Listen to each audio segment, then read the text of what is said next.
Ay, buutan kay ni Uy. Happy kay ko nakatrabaho na ako siya sa Can't Buy Me Love. Oh my God! Bel Mariano. Oh, Grabe, baby girl. sobra gid ka professional, hardworking, as in buutan gid kayo.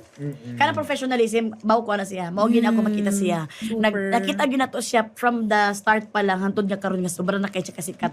Kita gid nato ang pagka-down to dog, ang motivation gid siya nga kanang gusto gid niya mo lambos, mo lampo, mo lambos gid siya. Na koy Mulambo.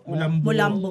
Natay times ang murag nagchikan ata mi sa taping. Sana ko nga ano, may gusto ka ba? May tulungan kita magmuana ko siya. Ate, wag mo na akong isipin. Ano lang, isipin mo sarili mo ikaw gusto tulungan kita ganyan. Ano siya, self-love talaga. Grabe yung self-love ng batang to. Gusto ko ngayon. Sobrang ano siya, ang inspiring niya. Di ko, pero mag-iagihan man good niya po, di ba? Kaya for the Yeah. longest time, ginabash siya sa una, itong wala pa siya sikat. Correct. Ganun ikaw ang partner kay Donnie.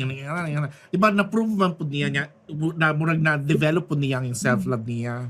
Totoo nang na-prove gid niya nga deserve gid niya nga siya ang i-love team kay Donnie because grabe iyang self-love of selfless po niya. Oo. Grabe ang teamwork. Professional, Idol Don Bell. ko ang, Grabe. professional ko Balag sa- kapoy kasi wala na sila tulog sa Kent Bay. Kay balag, walay taping. Nag-commercial shoot sila. Pero grabe ba, sunod-sunod gud ilahang mga Wala deserve eksena. na nagbiyahe sa karon travel sa karon. Oo.